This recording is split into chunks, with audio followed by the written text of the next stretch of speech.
பாகிஸ்தான் வயித்துல புளிய கரைக்கிற மாதிரி ஒரு சம்பவத்தை இந்தியாவும் ஆப்கானிஸ்தானும் சேர்ந்து பண்ண போறாங்க. ஆப்கானிஸ்தானினுடைய ஃபாரின் மினிஸ்டர், அதாவது தலிபான் மினிஸ்டரை இந்தியாவுடைய எக்ஸ்டர்னல் அஃபேர்ஸ் மினிஸ்டருடைய அஃபீஷியல் விக்ரம் மிஸ்ரி சந்திச்சாரு. அதுக்கப்புறம் இந்தியாவுடைய வெளியுறவுத்துறை அமைச்சர் ஜெய்சங்கரே நேரடியாக அவர்கிட்ட பேசினாரு.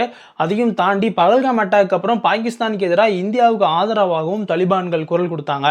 இந்த நிலைமையில தலிபானுடைய ஃபாரின் மினிஸ்டர் இந்தியாவுக்கு வரப்போகிறாரு. இதுக்கு ஐநா சபையுடைய செக்யூரிட்டி கவுன்சிலும் அப்ரூவல் கொடுத்துருக்காங்க. ஏன்னா இவர் ஒரு தலிபான் மினிஸ்டர்ன்றதுனால இவர் மேலே நிறைய சாங்ஷன் தடைகள்லாம் இருக்கு. இவர் ஒரு நாட்டுக்கு போகணும்னா ஐநா சபை அனுமதி கொடுக்கணும்.